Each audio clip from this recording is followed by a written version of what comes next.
This cave behind me was the town jail for the ghost town of Picacho, California. And that's where we're going to be exploring today.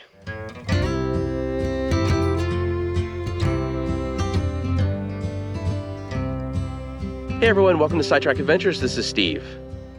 So a week ago I was in Rome, but today I'm overlooking the Colorado River in Yuma, Arizona. Though I guess some people do call Yuma the Rome of the desert. Nobody calls it that. Okay, so maybe nobody calls it that. But the reason I'm in Yuma today is because we're going to be heading to the ghost town of Picacho, California. Not to be confused with nearby Picacho, Arizona.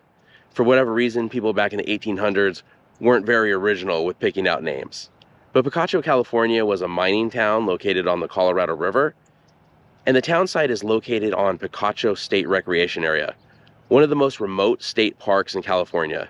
Now, I've read mixed reviews on the road getting out there, so hopefully the title of this video isn't what to do if you get stuck in the desert, but there's really only one way to find out. So let's jump in the car and head to Picacho, California. We've just crossed back into California from Yuma, and we're going to be taking Picacho Road pretty much the entire way to the Picacho State Recreation Area. And the last 18 miles of the road are unpaved.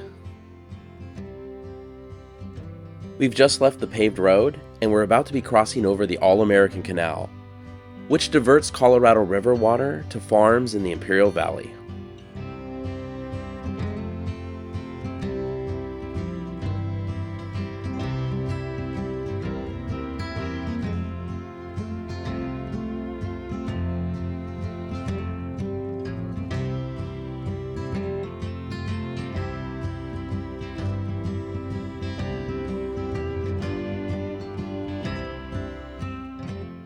The Picacho State Recreation Area is supposedly one of the least visited state parks in California due to its remoteness. And I've been all throughout California, and I could say I've never been there before. In 2008, Arnold Schwarzenegger tried to actually close the park when he was governor to help reduce the state deficit. Luckily, that didn't happen. This area might be pretty remote now, but not so much in the 1800s when steamships ran up and down the Colorado River.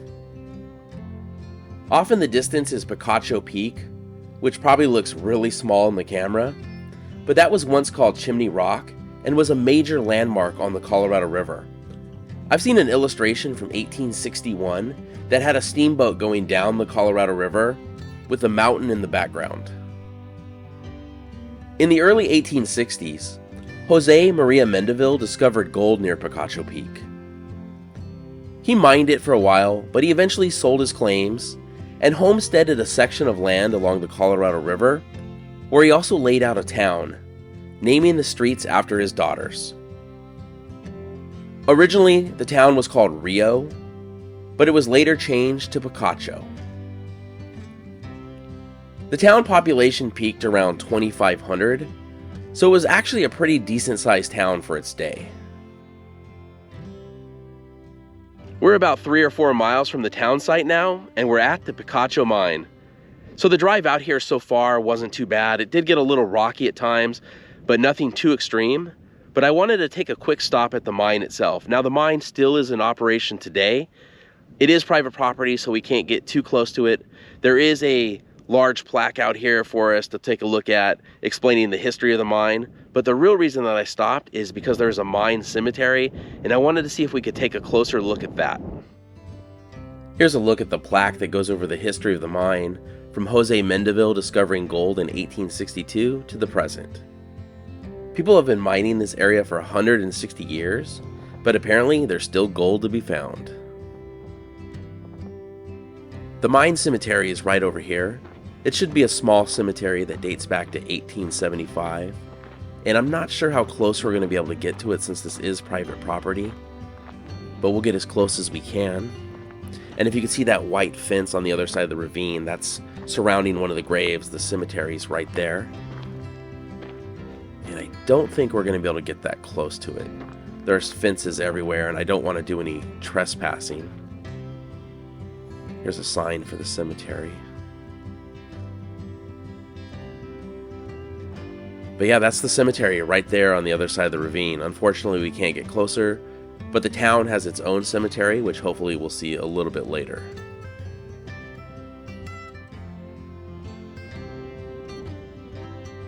You can probably see the fence on the left side of the road. This whole mountain is closed off as part of the gold mine. I'm surprised the town is as far as it is from the gold mines, but it was probably better to be closer to the river and the steamboats, and of course the drinkable water. But we should be reaching the state park pretty soon now.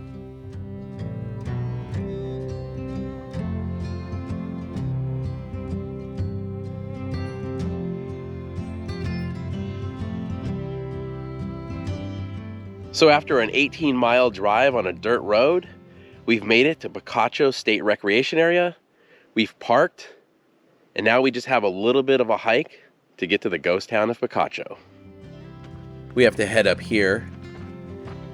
The hike should be about a mile in each direction, so nothing too bad. It does seem like the reputation this place has for being little visited is true. Or at least true today. We parked and went straight to the trailhead, so I haven't taken a good look around yet. But we didn't see another car the entire drive out here.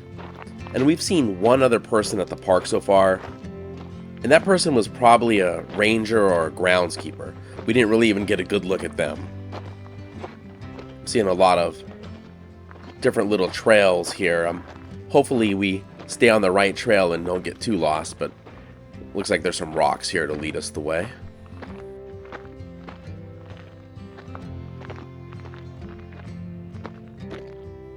Taking a look back from up here, there's Picacho Peak in the center, with Little Picacho on the right, and Tetas de Cabra, which means teats of the goat, on the left. And then Picacho means pointed mountain.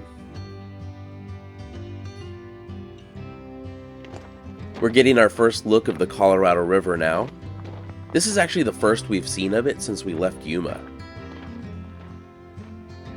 This view definitely just brought this hike up a few notches. The town of Picacho used to stretch from this wash all the way to the grove of willow trees over there, where you could kind of make out some ruins in front of it. It's pretty amazing to think that there was once a decent-sized town here. It was a mining town, so of course it had a number of saloons, but families lived here too. The town had several mercantiles and 3 schools.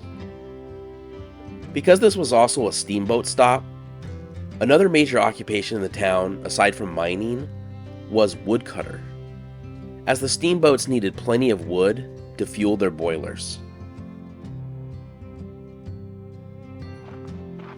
This trail definitely has a lot of up and down as we cross a number of draws.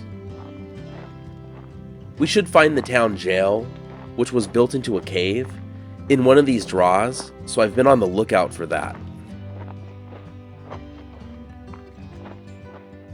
It looks like the jail is right below us. It was actually pretty easy to find, as there was a sign up top pointing the way down.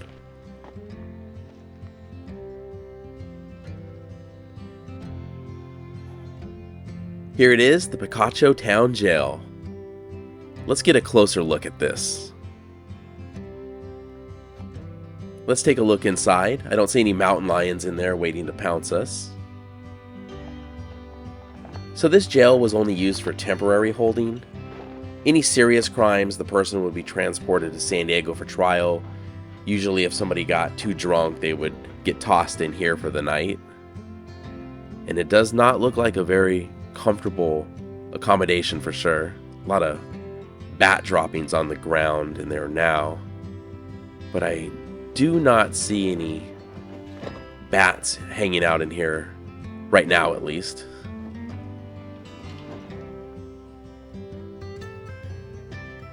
But yeah, here's the Picacho jail. Speaking of wildlife, this entire hike so far, we've seen burrow droppings everywhere, and we can hear the burrows in the distance, but we have not actually seen any yet. They're one of the legacies of the mining days, but in recent years, they've had to work on controlling the population as they can kind of get out of control with no natural predators. Hopefully we see some though. Steve from the future here. While we didn't see any burros while on the trail or out at the ghost town, leaving the park, we've run into about 20 or so of them on the road. So we're now coming up to the ruins of the upper stamp mill, which was built in 1886. At its peak, there were 700 men working here, and the mines peaked in production between 1904 and 1906. But unfortunately, at that same time, the Laguna Dam was built in 1905, pretty much bringing an end to the time of steamboats on the Colorado River. The mill shut down just a few years later in 1910, and that really brought an end to the town. You can see a few wooden poles and stone walls from the old mill. The guy that built this mill, Stephen A. Dorsey, he really exaggerated the mine's productiveness and got a lot of speculators to invest in order to build this mill. In the years it was in operation, it did get about $13 million worth of gold out of the mountain though, which is about $45 million or so today.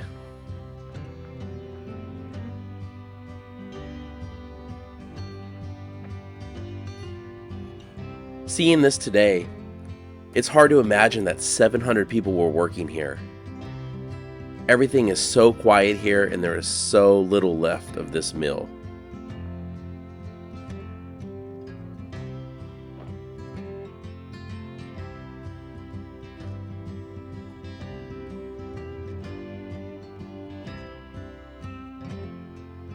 Oh, take a look at this. This brick has a stamp on it for its manufacturer.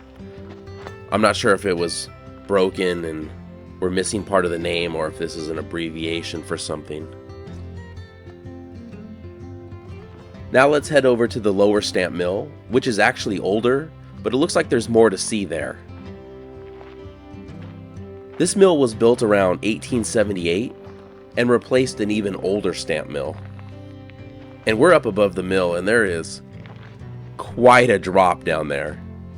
I believe right here is where they would have loaded the ore into the mill. There should be chutes down below us. We'll get down there and take a look in just a minute. And right here is the river where they would have loaded the gold to be shipped away. Let's go ahead and climb down there and take a look inside. I think I saw a path over by the entrance there. So here's a look inside the mill.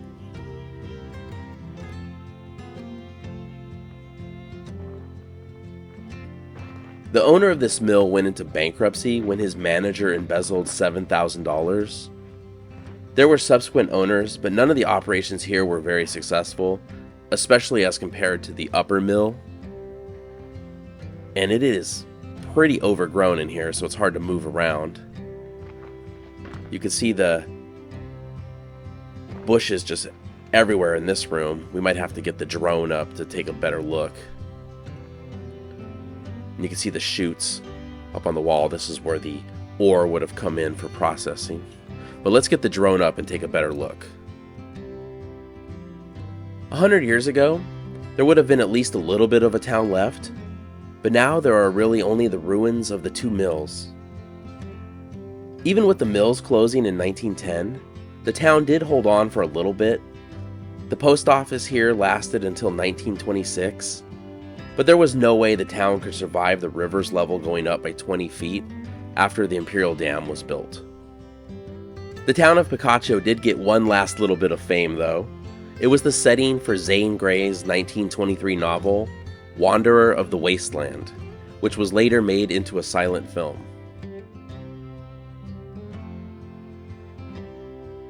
Now that we've checked out the ruins, there's one more thing I want to see at Picacho, and that's the town cemetery. Unfortunately, it's back by where we parked, so it's time to start heading back. Okay, so we've made it back to the Picacho Cemetery, which is right next to the park's campground. So if anyone wants to camp near an old cemetery, this is your place. The cemetery used to be closer to the town jail, but it was moved here before it could be submerged by the Colorado River when the Imperial Dam was built in 1938. Most of the graves here are unknown, but there are a few marked graves, including this one for Thomas Rochester, who would have been buried here long after the cemetery was moved.